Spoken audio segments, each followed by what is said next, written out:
early in the month of July 1789, and there is much going on here in France. Today I have with me the beautiful but controversial Marie Antoinette, the wife of our current king, His Majesty Louis XVI. Her Majesty the Queen, thank you for being here today. You are welcome. I know you don't have a lot of time, so first I want to offer my condolences on the loss of your son. How are you and the family doing? Why, thank you.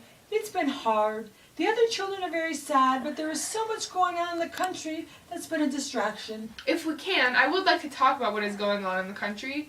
Many people feel that you are out of touch with what is really happening, that the lifestyle you have previously chosen is extravagant and self-centered, building villages so people don't have roofs over their heads. What do you have to say to these people?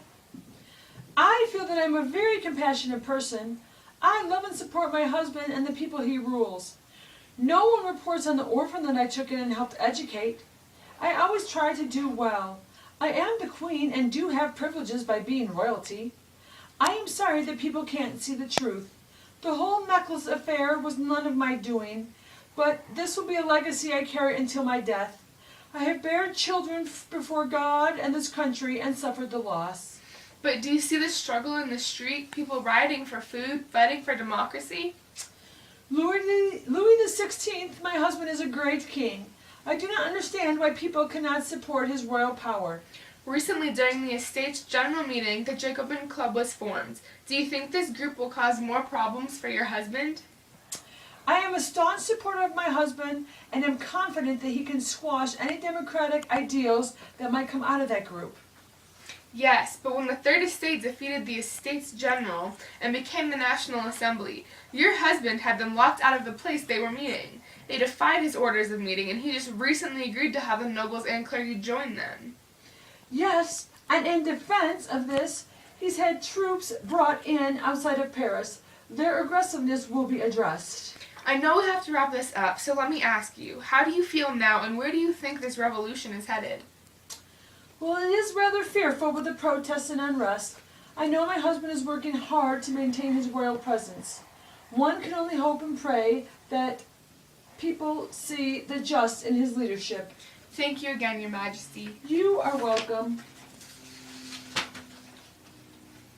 Today we are at the Festival of the Supreme Being, where Monsieur Maximilien de Robespierre is giving a speech. He has generally agreed to an interview, so let's begin. Monsieur, thank you for your time. Could you briefly explain this festival? Why, yes, you are welcome. Well, one of the enemies of the revolutionary, who, as you know, was an atheist, had closed many of the churches and undertaken pagan-style worship of the goddess of reason. In response, I have introduced this festival of the Supreme Being. We are in, as you know, an age of enlightenment. We do not need scripture and miracles to justify the existence of God. Using reason and observation of the natural world is sufficient enough. Well, it will be interesting to hear your speech. I would like to speak about the events over the last few years. You are the head of the Jacobin Club, a rather radical group, and you became part of the Committee of Public Safety last year. Soon after you declared terror the order of the day. How do you justify the deaths of over 20,000 of your countrymen?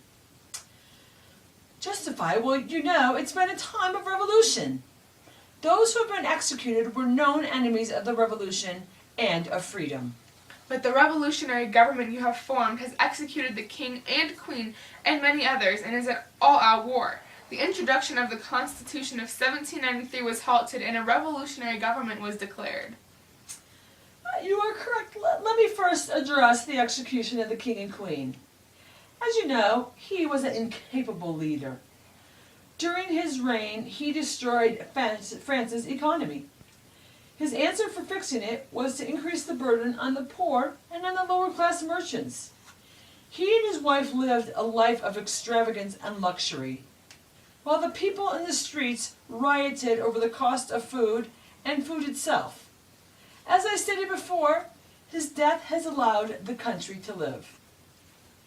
This revolutionary government, as you know, is necessary, but only temporary, as a form of war. A war, I have to remind you, against the enemies of liberty. Once our freedom and liberties have been established within the country, a constitutional government can be formed again to protect those liberties. What good do you think this has all brought? Well, first, the king and queen are gone. we are free of their oppression. We have freedoms that we have not seen before. Slavery has been abolished in all of our colonies.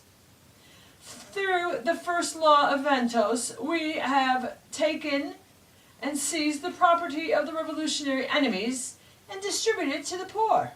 What's next? Well, What's next? outside military threats have been decreasing, so we continue to fight for the revolution. Monsieur, thank you for your time. Looking forward to your speech. Absolutely. So- How long was it, Demi?